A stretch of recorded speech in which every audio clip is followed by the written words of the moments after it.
So the other day I was in Target, with my mask on of course because I'm not a monster. And well, duty called. So I made my way to one of the only open public restrooms. About midway through doing my business, I realized there was no toilet paper in the stall. I frantically look around me. Nobody in the stalls next to me, and I don't have my purse. The only option was my trusty COVID-blocking, smoke-filtering N95. I had a really difficult choice to make. This past March, many of us were faced with similar choices. As the Washington Post notes for their article of March 13th, the toilet paper shortage is real. Oh, it's real all right, and it's spectacular. But the lack of TP wasn't the end of this never-rear-ending saga. Oh no, it's just the tip of the roll. Even when in stock, this common household item is wreaking havoc on all it touches.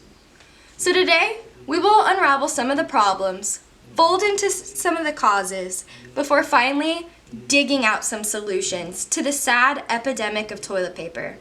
Because this is 2020 and shit just got real. According to Mark Fisher for the Washington Post last April, toilet paper wasn't even a household necessity until the 1940s. Ever since, it's been one of our top priorities next to food and water. And after food and water, too. The problems largely surround overuse and a surprising lack of hygiene.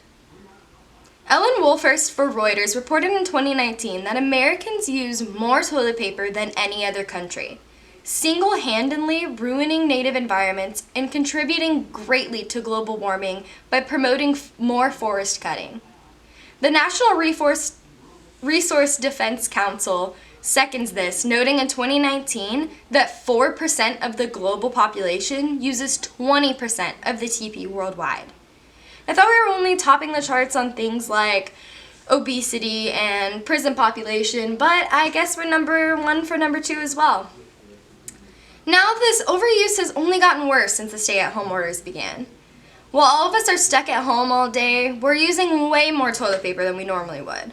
Imagine how much often you go to the bathroom at work or school or when we're out to eat. Now all of that paper is coming out of your pocket. So why do we use toilet paper anyways? Obviously to keep our downstairs nice and clean, right? You wish. Toilet paper actually is never sterilized when it's made. The New York Times in April of this year shared that using toilet paper isn't actually that clean. So much so that according to how it's made, you can actually get an infection by using it on an open wound. Poor Edward Scissorhands. He never stood a chance. Well, if TP isn't good enough, wipes should work, right? Wrong again. For those times when TP just isn't cutting it, many of us turn to the wipes. But wipes are more likely to cause irritation due to fragrances and chemicals. Michael Livingston for the New York Times, March of this year, states that even flushable wipes are not truly flushable. He continues noting that clogs have been on the rise since the beginning of COVID, and it's likely traceable to our misuse these past few months. This costs several hundreds of thousands of dollars in public utility repairs. But as the EPA notes on their website, 21 million Americans still use septic systems. So that bill goes right back to you. Way to go, everybody. We couldn't flatten the curve, but we sure know how to push things down the hole. Don't believe me? Fatbergs. Google it. It's like Dr. Pimple Popper videos, but even more terrifying. Now I know you're gonna Google it. Much like our current presidential disaster, the toilet paper epidemic of 2020 was completely human-caused, starting with selfishness. People were told to plan for 2 weeks at home, but loaded up like Drew Barrymore trying to get free press. We get it, Drew. You're back. Never leaving the house sure did sound tempting, though. But in a culture where we expect our hair-softening pillow covers to be delivered prime to us the next day, I'm afraid we just didn't know how to plan ahead. According to Oxford professor Andrew Stevens, our panic buying is fueled by uncertainty and a desperate attempt to regain control in these unprecedented times. The second cause is that a lot of people just don't know any better. Linda Rodriguez McRobbie from Mental Floss of 2020 notes just how intertwined toilet paper is with American culture. At the turn of the century, it was a luxury. But as soon as that throne moved inside, we latched onto this symbol of American capitalistic ingenuity.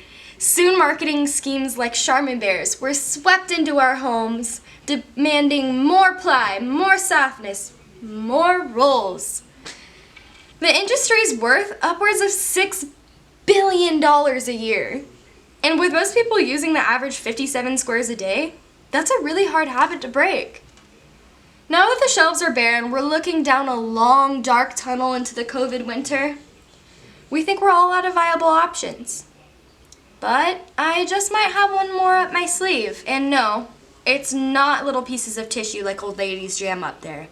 I'm not old enough for that one yet. The first solution to the issue is the obvious one. Don't be an ass. Buy only what you need and leave enough for others. If you attended Chico State, don't worry, I'll help you with that math. There's actually a website designed for that, howmuchtoiletpaper.com.